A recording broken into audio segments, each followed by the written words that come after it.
नमस्कार, आप जुड़ चुके हैं वेल एक्सप्रेस न्यूज के साथ। हमारे साथ आज खास बातचीत करने के लिए मुनीष सहनी जी हैं, जो शिवसेना बाला साहब ठाकरे इकाई के स्टेट प्रेसिडेंट है, और एकम सनातन भारत दल के कार्यकर्ता भी हमारे साथ अजय सिंह सैनी भी है।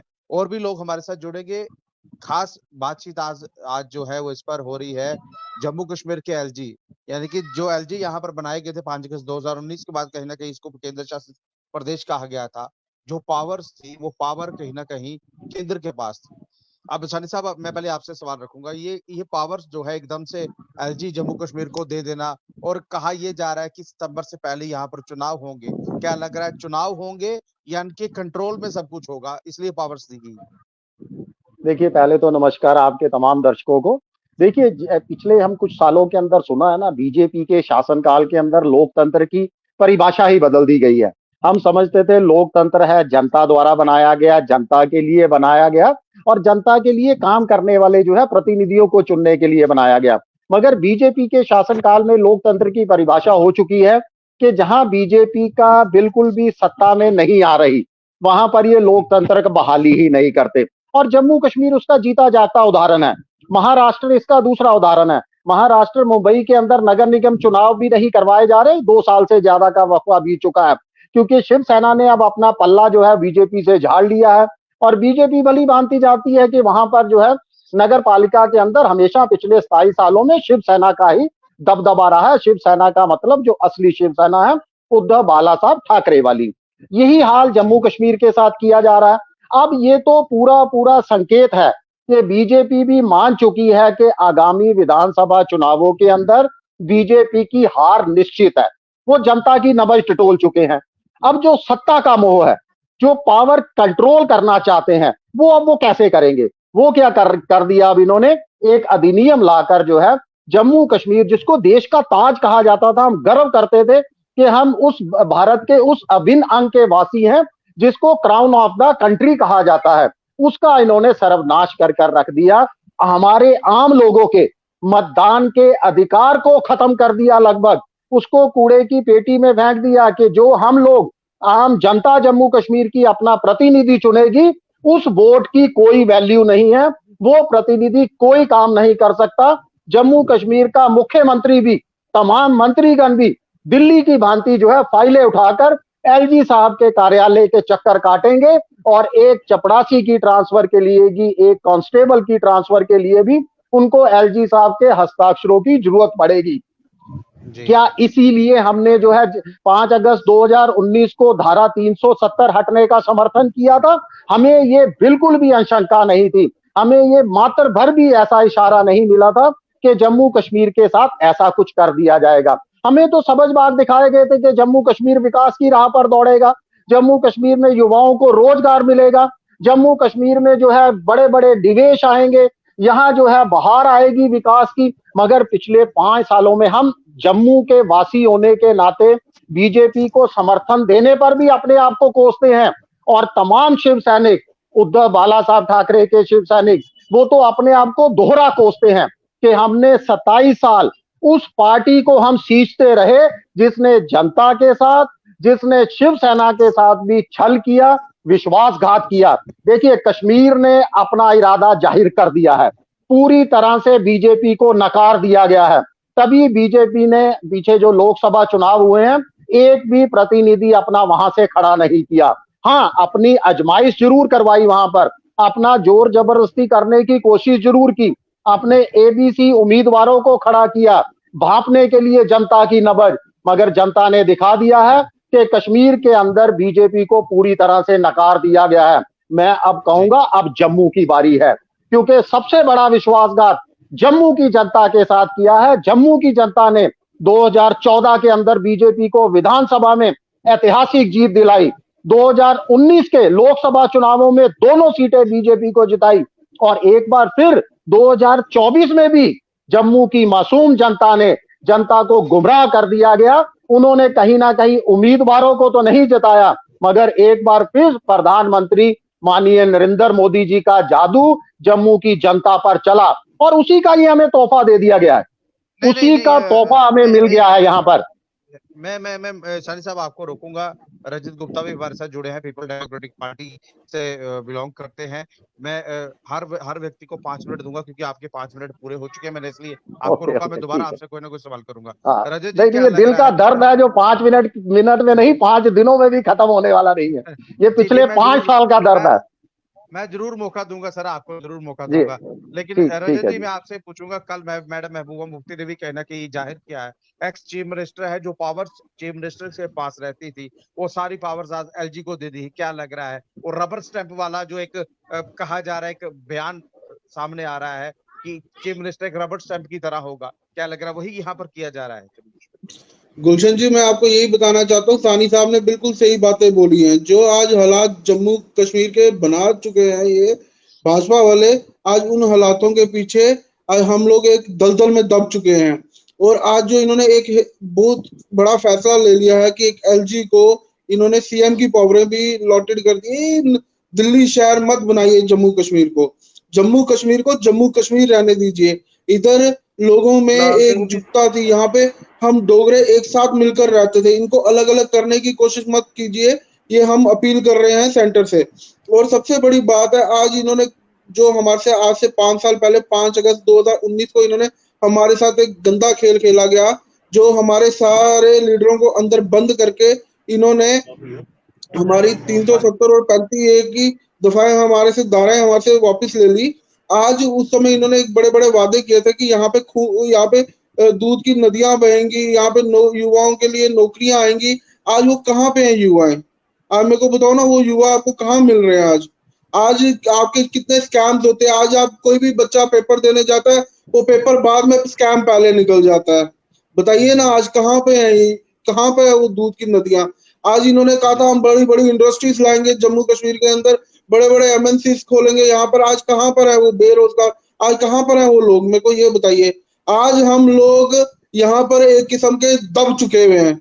अभी भी अगर हम लोग अपनी आवाज नहीं उठाएंगे, आने वाला भविष्य, आने वाले हमारे जो यूथ है, जो हमारे बच्चे हैं, वो आने वाले हिस्ट्री पढ़ेंगे हमारे बारे में और कुछ नहीं देख सकेंगे। क्योंकि ये हमारे को दिल्ली के साथ कंपेयर कर रहे हैं। ये दिल्ली नहीं बन सकता, ये जम्मू कश्मीर को जम्मू कश्मीर रहने दीजिए। ठीक है, ये तो बड़े बड़े वादे करते हैं कि हम आपको यूटी वापस कर देंगे, हम स्टेट वापस कर देंगे, हम आपको ये कर देंगे। ये तो स्टेट तो दूर की बात है, ये तो जो इन्होंने आज कानून नया लाकर ये रख दिया हमारे ऊपर। ये बात बिल्कुल सानी साहब ने एक सही बात बोली है। एक चपरासी की ट्रांसफर भी करवाने के लिए पहले एलजी महोदय के पास जाना पड़ेगा, उनसे परमिशन लेनी पड़ेगी, उसके बाद जाकर एक हमारा एलजी ये हमारा एक चपरासी चेंज होगा। हम कहाँ के हैं? कल को हमारा जो असेंबली सबसे, हमारी विधानसभा सबसे मजबूत विधानसभा होती थी जम्मू कश्मीर की, जो आज कुछ भी नहीं रही। रजत जी, मैं अब आपको रोकूंगा, क्योंकि माफ कीजिएगा, क्योंकि वक्त जो है वो सबके पास कम रहता है। हमारे साथ जगदीप सिंह जी जुड़ चुके हैं, कांग्रेस प्रवक्ता है, और डिबेट्स में अक्सर देखने को इनकी बातें जो है वो मिलती है। जगदीप जी, क्या लग रहा है, जिस तरह से ये शासन जो अभी एलजी शासन 5 अगस्त 2019 के बाद जम्मू कश्मीर को एक नया एलजी दिया गया था, यानी कि पूरा गवर्नर भी नहीं, आधा गवर्नर जो था वो दिया गया था। अब उस आधे गवर्नर को पूरे गवर्नर की जो पावर्स है, ये मैं इसलिए बोल रहा हूँ क्योंकि यहाँ पर स्टेट होते ही एक गवर्नर होता तो पूरी पावर्स उसको जा सकती थी। लेकिन एक अध्यादेश लाकर केंद्र ने कहीं ना कहीं इस एलजी को पूरी पावर्स जो है वो दे दी है। क्या लग रहा है आने वाले वक्त में चुनाव कराने की जरूरत है, या इन्हीं से काम चल पाएगा? ये अपने लिए किया है भारतीय जनता पार्टी ने।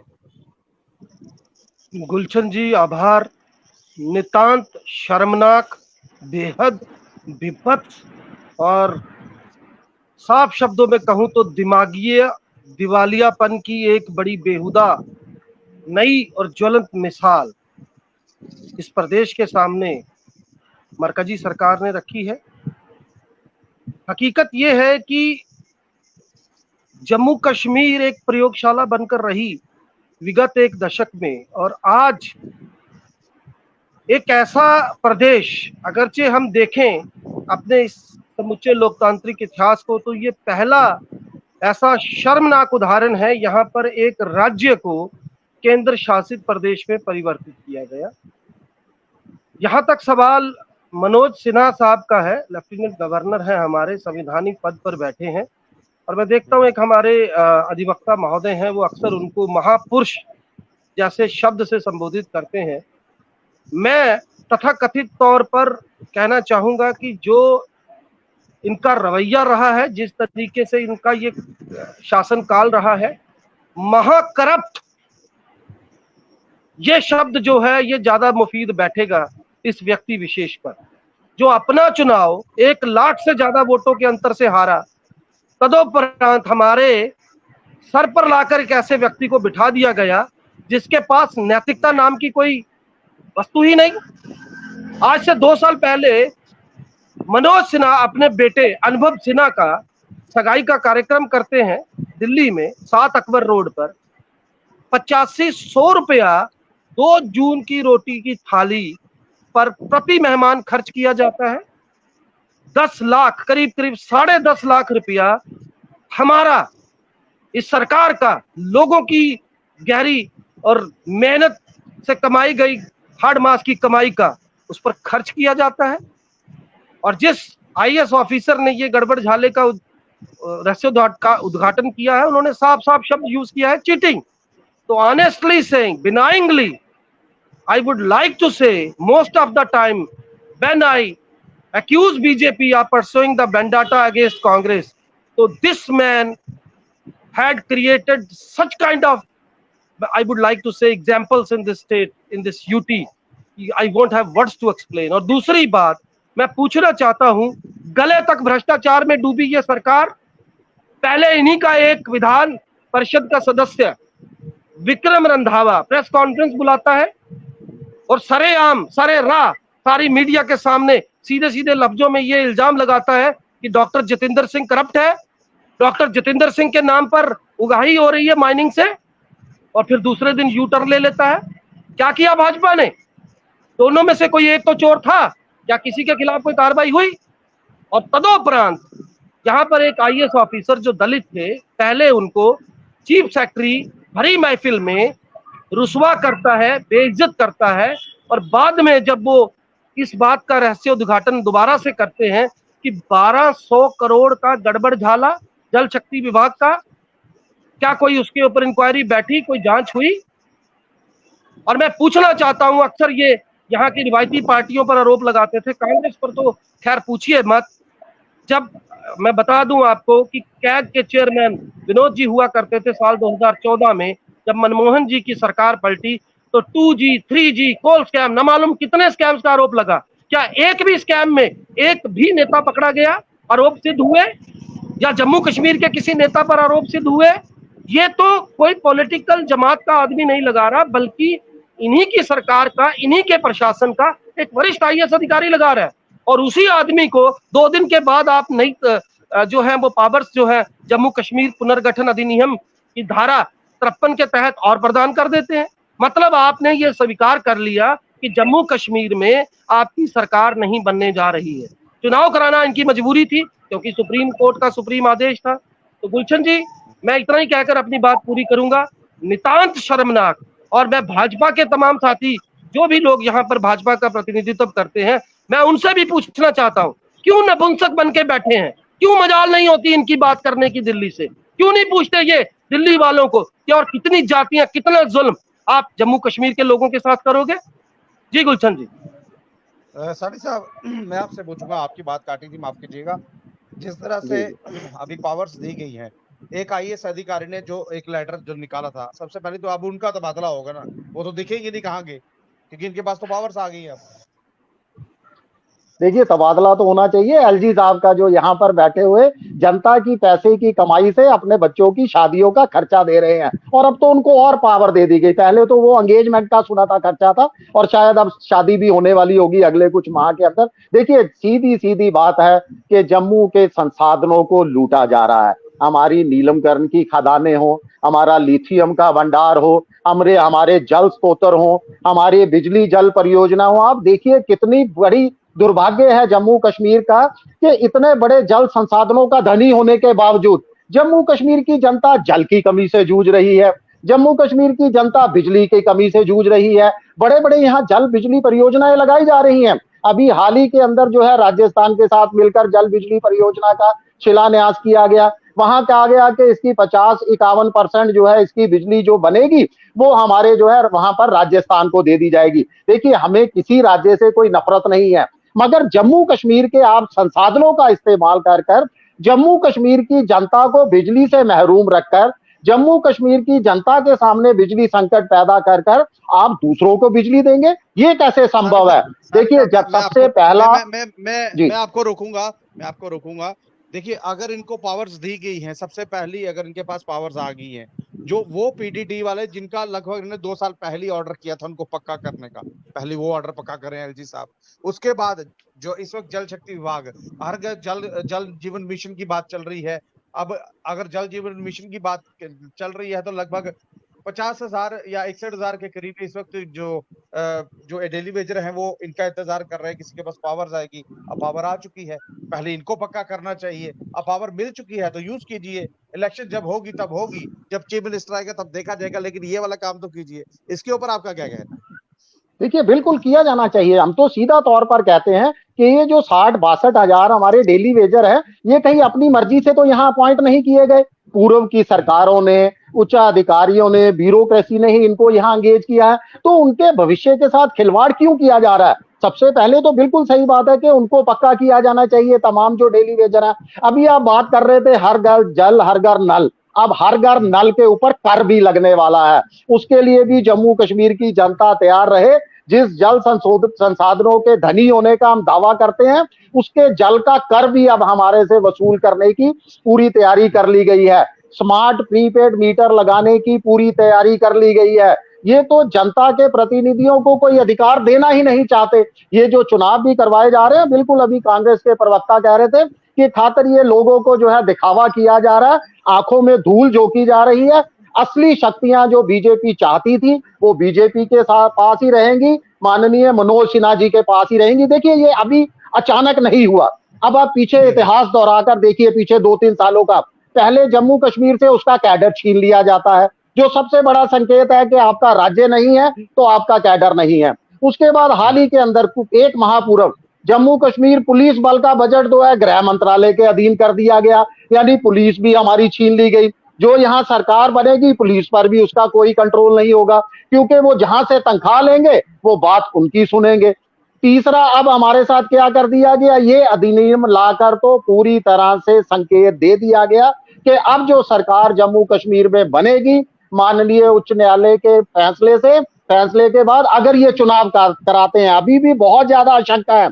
जिस तरीके के कश्मीर के साथ साथ जम्मू संभाग के अंदर आतंकवादी घटनाओं ने जोर पकड़ा है, मुझे लगता है कि एक बार फिर ना कहीं गृह मंत्रालय, पीछे भी जो चुनाव होने थे नगर निगम के, तो गृह मंत्रालय की तरफ से जो है चुनाव आयोग को लिखित में कहा गया था कि जम्मू कश्मीर के हालात चुनाव के योग्य नहीं है, क्योंकि वहां आतंकवादी घटनाएं जो है वो लगातार घट रही हैं। तो अब तो कश्मीर के साथ जम्मू संभाग भी लगातार जो है आतंकवादियों की गिरफ्त में है। खैर, पूरी तरह से यहाँ पर आतंकवादी जो है जमा चुके हैं।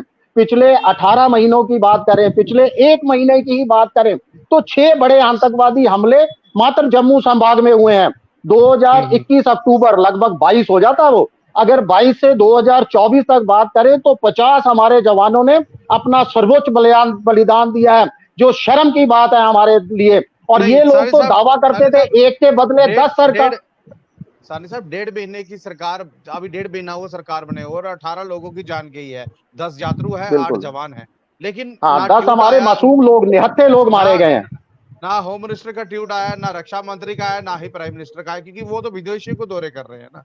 अब इन सब पर अगर यहाँ पर कोई चीफ मिनिस्टर होता तो क्या भारतीय जनता पार्टी अगर ऑपोजिशन में होती तो ये इस्तीफा नहीं मांग लेते उसका? इस्तीफा दीजिए, इतना बिल्कुल इस्तीफा मांगते। और इस्तीफा, मैं तो कहता हूं जम्मू कश्मीर के हालातों पर तत्काल तौर पे जम्मू कश्मीर के माननीय उपराज्यपाल जी को बदला जाना चाहिए।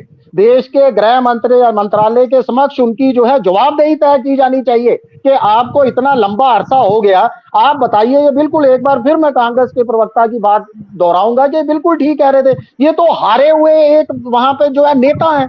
जम्मू कश्मीर को ऐसा उपराज्यपाल चाहिए जिसके अंदर ये काबिलियत हो आतंकवाद से लड़ाई लड़ने की, आतंकवाद के खिलाफ नीतियां बनाने की, और वो सिर्फ सुरक्षा कर्मियों के पास, हमारे सेना के उच्च अधिकारियों के साथ पुलिस के उच्च अधिकारियों के पास होती है। आज तक आप जम्मू कश्मीर का इतिहास उठाकर देख लीजिए, जितने हमारे राज्यपाल आए हैं सब सेना के रिटायर्ड जो है जनरल कर्नल होते थे।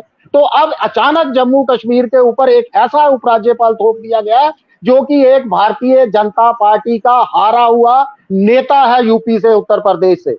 जी रजत मैं आपसे पूछूंगा, देखिए कल मैडम महबूबा मुफ्ती का एक बयान आया, उस बयान में बड़े दुखी मन से मैडम ने ये चीज कही कि कहीं ना कहीं अब एक चीफ मिनिस्टर की पावर्स को जो है वो एक एलजी को दे दी गई। जैसे जैसे दिल्ली में एक सरकार चलती है, लेकिन अगर पानी तक का फैसला कर रहा हो तो एलजी साहब के पास जाना पड़ता है। क्या लग रहा है जम्मू कश्मीर में सरकार बनाई जाएगी? हो सकता है किसी भारतीय जनता पार्टी को लग रहा हो कि हमारी सीटें आ नहीं रही कश्मीर में, क्योंकि एमपी इलेक्शन में तो कमल खिला नहीं।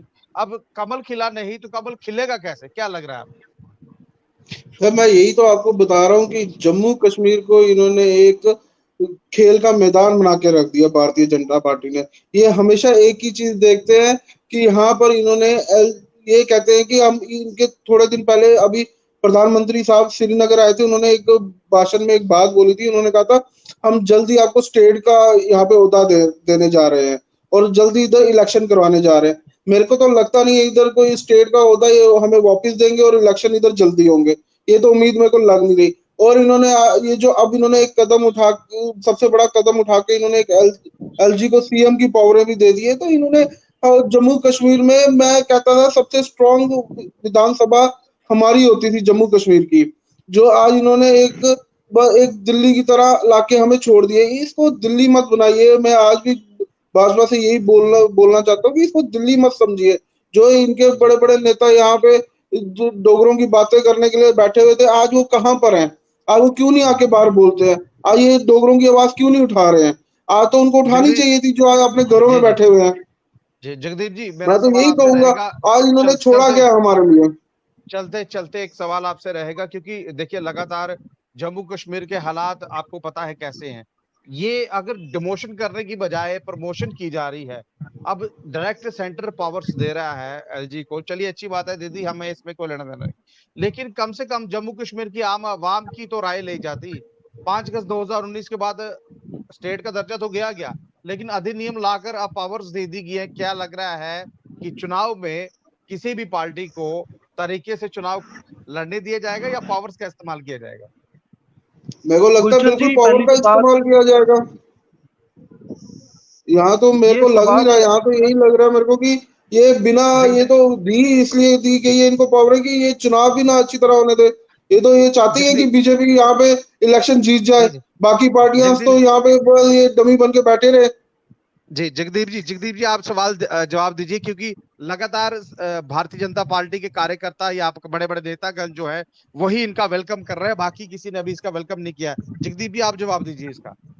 गुलशन जी, आपने शायद मेरे शब्दों को या मैं आप तक पहुंचे नहीं या आपने उनको सीरियसली लिया नहीं। फिर से बोलता हूँ, नपुंसक नेता हैं ये। Have you ever heard this word euphonic? इनसे आप क्या तवक्को करेंगे, और क्या तवक्को करेंगे आप हमारे माननीय प्रधानमंत्री जी से? याद कीजिए आप हमारे आखिरी और तत्कालीन गवर्नर सत्यपाल मलिक साहब का वो बयान, जिसमें उन्होंने कहा था कि माननीय प्रधानमंत्री जी को इस बात से कोई ज्यादा फर्क नहीं पड़ता कि कोई उनका लीडर करप्ट है, बस उनका होना चाहिए। अरे जिस पार्टी ने, जिस माननीय प्रधानमंत्री मोदी जी ने जिन नेताओं को पानी पी पी कर कोसा, आज उसी अली बाबा की पार्टी में 25 चोर लोकसभा चुनाव से पहले शामिल हुए। फिर आप शुरू हो जाइए एक सिरे से, तो आपको पता लगेगा एक लंबी फेहरिस्त है। और दूसरी बात, आप मुझे ये बताएं, जब हम जम्मू कश्मीर की बात करते हैं, देखिए क्या भाजपा के तमाम नेता वो जम्मू के लोगों का प्रतिनिधित्व करने का, उनके सियासी रिप्रेजेंटेशन का दावा खम ठोक कर नहीं करते रहे? क्या ये उनकी नैतिक जिम्मेदारी नहीं है इस पर बोलना? लेकिन हो क्या रहा है, सत्ता की देहरी पर दंडवत अवस्था में पड़े हुए हैं ये लोग। और कारण साफ है, क्योंकि बोलने के लिए जरूरत चाहिए, बोलने के लिए साफ किरदार चाहिए। इनको पता है अगर बोले तो टिकट कट जाएगा। और दूसरी बात, देखिए इस डिबेट में भाजपा का कोई प्रतिनिधि नहीं बैठा है, अगर होता तो ज्यादा बेहतर होता। लेकिन मैं एक चीज साफ साफ कह दूं कि ये सच्चाई है कि जम्मू कश्मीर के साथ इतना घिनौना, इतना विभत्स, इतना भद्दा मजाक जो हुआ है ये दूसरी मर्तबा हुआ है। और मैं यहाँ तक समझ पा रहा हूँ कि जम्मू के साक्षर लोग, जम्मू कश्मीर के साक्षर लोग निश्चित तौर पर इसका प्रत्युत्तर लोकतांत्रिक ढंग से देंगे, बशर्ते कि ये चुनाव करवाएं। और ये जो डिसीजन लिया गया है इसका आप सियासी मायने निकाल कर देखिए। ये जानते हैं कि चुनाव कराना पड़ेगा क्योंकि सर्वोच्च अदालत का सर्वोच्च फैसला है, लेकिन ये भी जानते हैं कि अगर चुनाव हुआ तो इनका सुपड़ा साफ होने वाला है। इसी वजह से, इसी कारण विशेष के चलते जम्मू कश्मीर पुनर्गठन अधिनियम के एक सब सेक्शन का इस्तेमाल करते हुए पावर्स दी गई। लेकिन सवाल फिर वही है, सबसे बड़ा यक्ष प्रश्न यही है कि दी किसको गई? उस करप्ट आदमी को जो अपने बेटे की सगाई में लोगों का पैसा इस्तेमाल करता है पूरी बेशर्मी के साथ। उस आदमी को जो 1200 करोड़ के घोटाले पर उसके मुंह से, मुखारबिंद से एक शब्द नहीं निकलता। उस आदमी के पास जिसने विगत, आपको याद है, मैं बता दूं, सानी जी शायद जानते होंगे कि अब जब यहाँ पर आतंकवादी घटना एकाएक बढ़ी, इससे पहले करीब करीब 3 महीने के लिए मनोज सिन्हा साहब जो थे वो चुनाव प्रचार पर थे। अरे भाई, कोई इंसानियत, कोई नैतिकता बची है? You have been appointed as a lieutenant governor here. It is your sheer responsibility to be in the state so that you can reconcile the issues which will come to you. But you are not here because आप प्रचार कर रहे हो Bharatiya Janata party का। तो ऐसी परिस्थिति में अब अगर कोई अपेक्षा या कोई उम्मीद बची है तो वो हमारे लोग हैं। और मैं दावे के साथ कहता हूं, अगर अयोध्या में इनका सुपड़ा साफ हुआ। और एक और बात मैं कहना चाहूंगा आखिर में, सानी साहब कुछ कहना चाहते हैं, मैं आपको बता दूं, चाहे बांसवाड़ा हो, चाहे गुजरात के गैनीबैन का इलाका हो, चाहे बसखेड़ी वाली सीट हो, जहां जहां पर मोदी जी ने मंगलसूत्र से लेकर मटन, मुगल, मुजरे तक जहरीले बयान दिए, वहां वहां पर लोगों ने इनको बाहर का रास्ता दिखाया। और अब समय आ गया है कि जम्मू कश्मीर के लोग भी एकजुट होकर इनको वही जो इनकी स्थिति पहले थी, पहले एक विधायक हुआ करता था, भूमि आंदोलन में 1 से 11 हुए और फिर मोदी लहर तथाकथित में 11 से 25 हुए। अब फिर ये सिफर पर जाएंगे और ये हमारी जनता, हमारे लोग करने जा रहे हैं। जी जी, सानी साहब जल्दी बताइए। हाँ जी, मैं जगदीश जी की बात को आगे लेके जाना चाहता था। कहते हैं बीजेपी का कोई प्रवक्ता नहीं है। अरे वो किस मुंह से इस तरह की डिबेट में आएंगे? कौन सा मुंह लेकर आएंगे? वो जनता के सामने क्या जवाब देंगे? मुझे लगता है कि बहुत शर्मिंदा है। अब वो वोट मांगने के लिए भी उनकी जरूरत नहीं होगी कि अपने घरों से बाहर निकलें। बाकी जहां तक रही, देखिए ये बहुत बड़ा सवाल है जम्मू कश्मीर की अस्मिता को बचाने के लिए। इसको मात्र हम डिबेट्स तक ही सीमित नहीं रखेंगे, ये भी मेरा जनता के साथ वादा है। हम तमाम लोग, तमाम विपक्षी पार्टियां, बल्कि बीजेपी के को भी न्योता दिया जाएगा कि एकजुट होकर एक साथ जो है जम्मू कश्मीर की अस्मिता को बचाने के लिए, जम्मू कश्मीर के मतदाता के अधिकार को बचाने के लिए, लोकतंत्र को बचाने के लिए बाहर आए और इस अधिनियम को तत्काल तौर पर जो है वो वापस रोल बैक किया जाना चाहिए और जम्मू कश्मीर में जल्द से जल्द पूर्ण राज्य का दर्जा और लोकतांत्रिक प्रक्रिया बहाली की जाए। बहुत बहुत धन्यवाद आप सबका मेरे साथ जुड़ने के लिए और इस बात पर बात करने के लिए, क्योंकि लगातार ये कल से परसों से जो चीज निकल के आ रही है, आने वाले वक्त में किस तरह से ये आगे और चलेगी, क्योंकि एलजी को पावर्स दे दी गई है, जबकि 1 करोड़ 30 लाख पॉपुलेशन जो है जम्मू कश्मीर की है, कहीं ना कहीं उसके वोट का जो है ऐसा लग रहा है वोट ना होने से पहले ही कहीं ना कहीं पावर्स जो है वो एलजी को दी गई है। कम से कम वोट का तो वेट किया जा सकता था। अगर वोट का वेट करते तो कम से कम आपको सानी साहब आपको यही पता चलता कि भारतीय जनता पार्टी को ऐसा लग रहा है कि इलेक्शन से पहले ही हम हार चुके हैं, उस हार का जो फायदा है इनडायरेक्टली एलजी को दे दिया जाए तो जो काम होगा वो करवा सकते हैं। बहरहाल बहुत बहुत धन्यवाद मुझसे जुड़ने के लिए। धन्यवाद।